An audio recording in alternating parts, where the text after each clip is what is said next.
Hey guys, Nick here from Nick's Taxes. Thanks so much for tuning in. Today we have some more news regarding the stimulus check, and President Donald Trump just signed 4 new executive orders into effect. In today's video, we're going to talk about those new orders and what they mean for you. So stay tuned. So the 4 executive orders that President Trump signed today are the following. The first is a payroll tax cut for those earning less than $104,000 per year. The second is he is deferring eviction for home renters. The third is he is changing the unemployment benefit from $600 per week to $400 per week. And the fourth is that student loan repayments are going to be deferred. So as you may know, negotiations regarding a stimulus package started in early August. Sadly, negotiations were not fruitful, and the Senate has gone on recess. The main issue is that neither side can really come to agreement on how much this bill should cost. There are actually more than $1 trillion in differences. The Democrats think it should be more money and the Republicans think it should be less, and the difference between those two is over $1 trillion, which is crazy to think about. So since nothing productive has happened, President Trump has stepped in and has signed 4 executive orders to be effected immediately. It's an executive order. An executive order is power given to the president to basically go around Congress in order to make quick decisions. That way there's no negotiations and the president can jump in. He has the power and authority to make these calls, and once they're signed, they essentially become law. So the first executive order that President Trump signed is the payroll tax, and that's called in the United States FICA.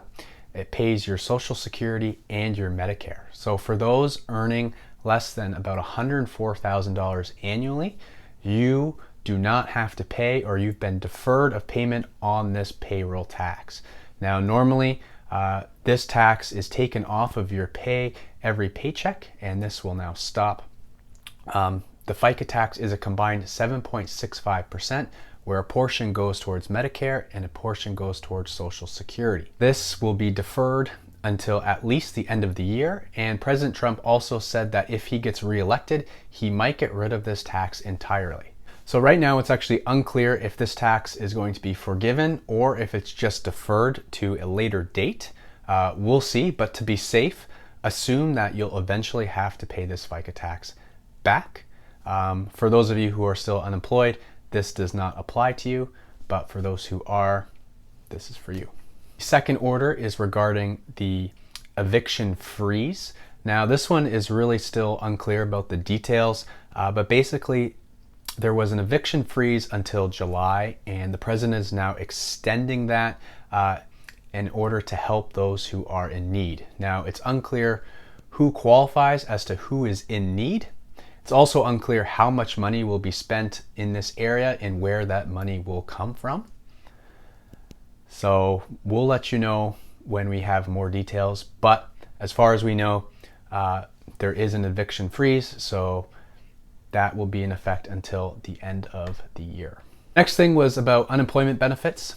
President Trump has agreed that there should be a $400 per week benefit.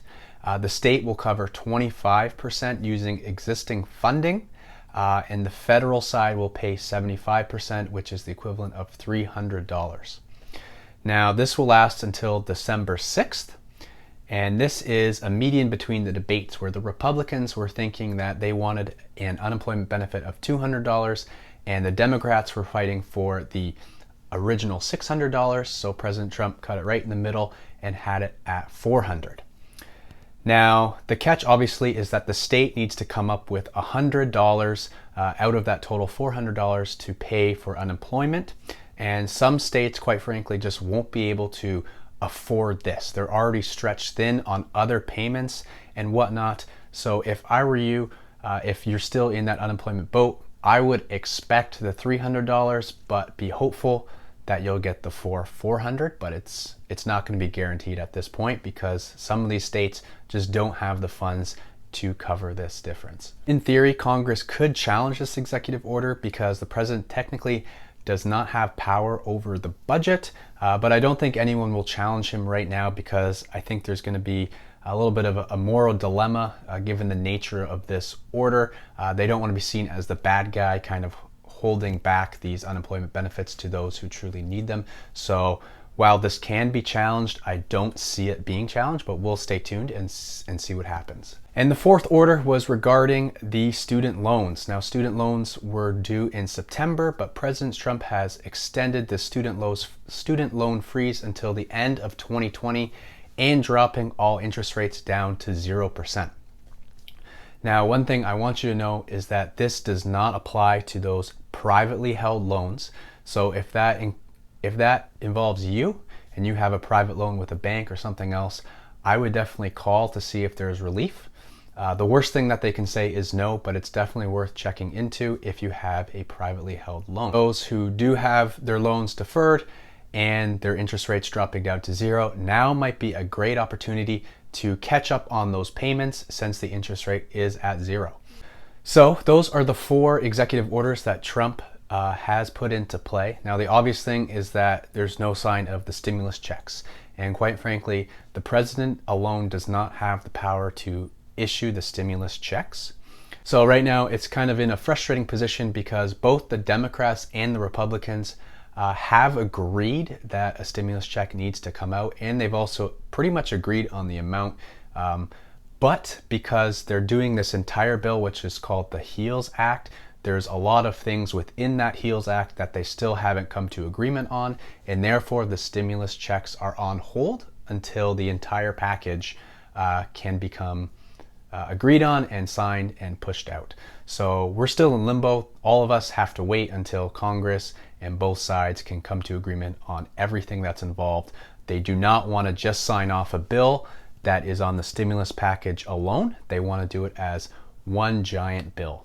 So we're going to have to wait and see until everything's done together.